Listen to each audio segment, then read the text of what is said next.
You know, I'm always interested whenever a game gets a new update that adds content offering entirely new ways to play, just introducing systems or features or content types that really mix up the standard mode of playing the game. Well, recently, The Elder Scrolls Online did exactly that. Last month, with update number 40, they introduced the Endless Archive, a brand new PvE challenge where you fight through rooms of enemies with boss battles in between, and this roguelite system of per-run buffs that change how you play, in some cases in significant ways. All of this, besides for the sake of playing the content, is done in service of collecting loot, including a unique mount, pets, some currency, cosmetics, and these brand new sets of class-specific gear. Best of all, Endless Archive is a base game update, meaning that it's not locked behind any DLC or chapters, and for that reason, it is entirely free for anyone who already owns Elder Scrolls Online. New content added for free that you can just jump in and check out. So I do want to thank Bethesda for sponsoring today's video. They asked me just to share with you what this update is about, check it out, and I've done just that. I've played over the course of the past week or so. I think I've got a pretty firm grasp on what Endless Archive is, and I'm just going to tell you about it. Plain and simple, see if it's something you might be interested in. So let's jump in and talk about Endless Archive. Now, as the name implies, this is a new PvE content type that offers endless progression. You, either solo or with a friend in a duo, will enter the archives, clear through a few rooms of basic and elite enemies, after which you fight a boss. Kill the boss, collect some loot, then move on to clear more rooms of enemies before arriving at the next boss, so on and so on. All along the way, you'll find these short and long-term buffs that power you up during a run, adding huge boosts to your existing abilities, increasing your offenses, your defenses, or utility, and sometimes even granting access to entirely new skills that you otherwise wouldn't have. Now, the further you progress, the harder things get until you simply can't go any longer. In fact, the difficulty is one of the standout features here. Endless Archive provides a real challenge for both solo and duo players, something that people have been asking for in ESO for quite some time. So that's like the high-level overview. Let's talk about the specifics now. First, with getting started. To start out, you actually just need to head to Apocrypha. So if you do own the Necrom chapter, you could physically walk there if you like. The entrance is found to the northeast of Cypher's Midden. But as mentioned, Endless Archive is totally free and doesn't require you to own Necrom or any other DLC. So if you don't have the chapter, or even if you do, you can just open up your map and click on the Endless Archive icon in Necrom to teleport there directly. Now, once you arrive inside, you will be greeted by Master Malkest, who gives you sort of a brief little lore introduction to where you are, what you need to do, what their problems are, and then off you go. You enter the portal just beside you to get started. Now, the basic structure of every Endless Archive run is exactly the same. You clear 2 rooms of enemies, followed by a boss fight. You repeat this, what's known as a cycle, 5 times, and then you take on what is called the Arc Boss. Defeating the first Arc Boss progresses you into the second Arc, and it's here where everything bumps up. The difficulty, the number of enemies, and the rewards that you get, and then off you go. 2 more rooms of trash, then a boss, repeat that 5 times, fight the second Arc Boss. This structure stays the same and repeats infinitely, but it's the specifics of everything in between, the what you're facing off against and where you are, that is what changes. What rooms you're in, what basic and elite enemy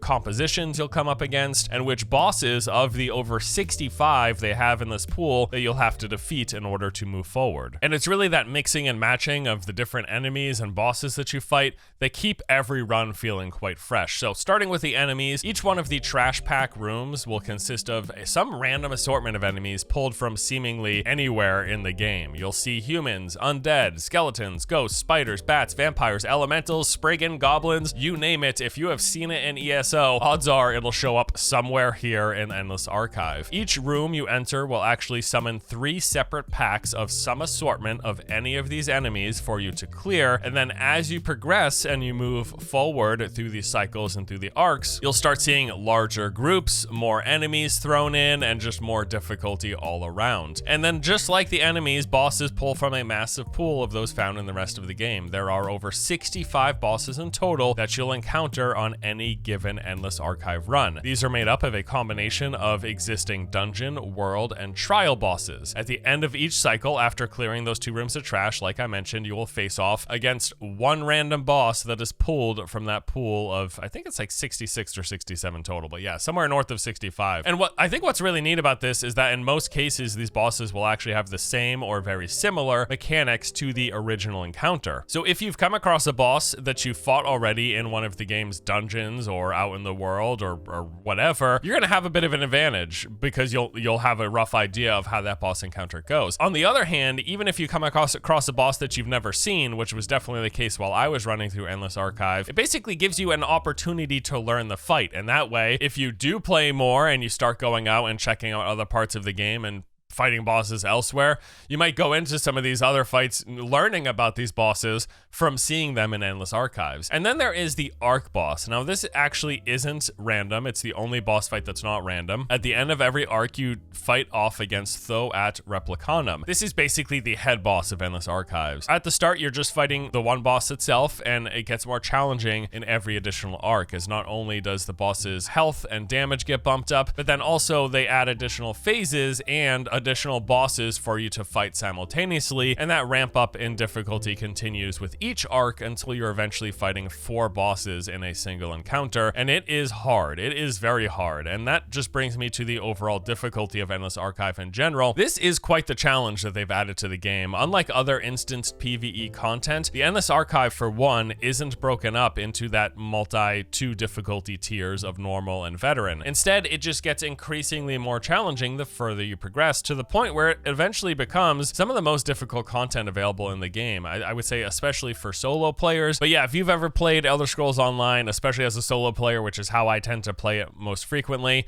and you were lacking a challenge, especially like out in the overworld or stuff, Endless Archive offers a real challenge. I couldn't get that far, basically, to put it simply, and I consider myself like at least a decent gamer. But yeah, this is quite difficult. But something that makes it a little easier, and one of the more interesting elements of Endless Archive, is its system of run-specific upgrades. This, along with the randomness of the rooms, the enemies, and the bosses you encounter, are basically what make this mode feel like a bit of a roguelike. So after every trash room that you clear, you will get to select from one of 2 verses. These are temporary buffs that will enhance in some capacity some of your offensive, defensive, or utility capabilities, and that buff will last you into the following room. So you clear one room, you pick a verse, and then that buff stays with you into the next room, and then after clearing that room, you will pick a new verse, and the one from before will drop off. So basically, after every room, you get a fun little buff for the following room. And these are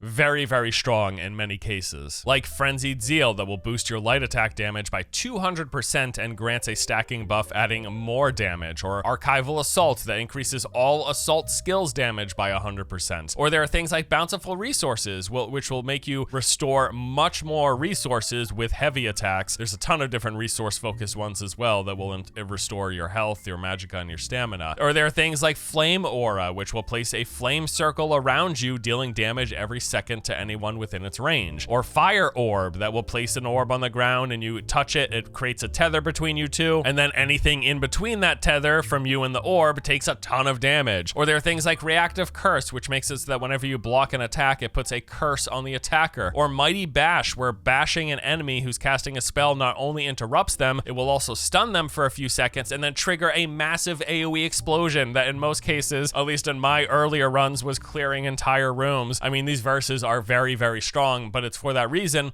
that they only last from one room into the next. But then there are visions. While verses provide a nice big buff from room to room, visions grant you smaller buffs, but they last for the entire run, and in many cases these are stacking, at which point they can get very strong as you progress very far. So you get to choose one new vision after defeating every cycle boss. So you get the verses when you clear the trash rooms, you get a vision when you kill a boss. And because they last for the rest of your run, yes, they don't start out quite as powerful as verses, but many of them, because they can be stacked, can get very strong over time. There's things like Boundless Potential, which will reduce your ultimate cost by 2% per stack. What if you got that up to 100? You know what I'm saying? It's just a free ultimate spam. Or Brawling Brits that increases critical damage with martial attacks by 10% per stack. There's Ferocious Support, where heavy attacks will now apply a bleed to the target, and this is part of a 3-piece set that grants this bestial transformation. Or Scorching Support, which will intermittently place a pool of lava at your feet that does damage and snares enemies. This one also part of a 3-piece set that grants the Iron Atronach vision. And that is just a small list of all of the visions and all of the verses, both of which just add a lot to this mode and really open open up some crazy power scaling potential, along with access to just having new abilities that your class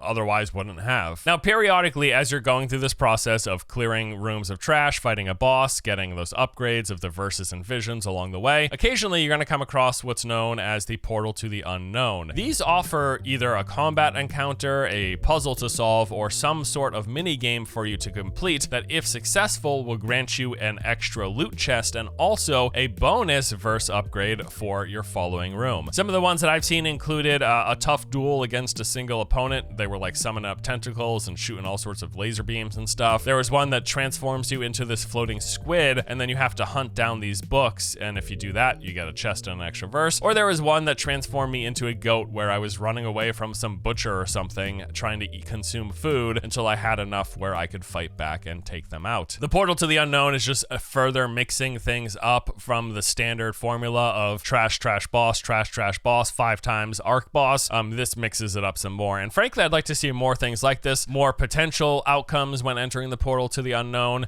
and more other portals to other unknowns, I guess, or something like that.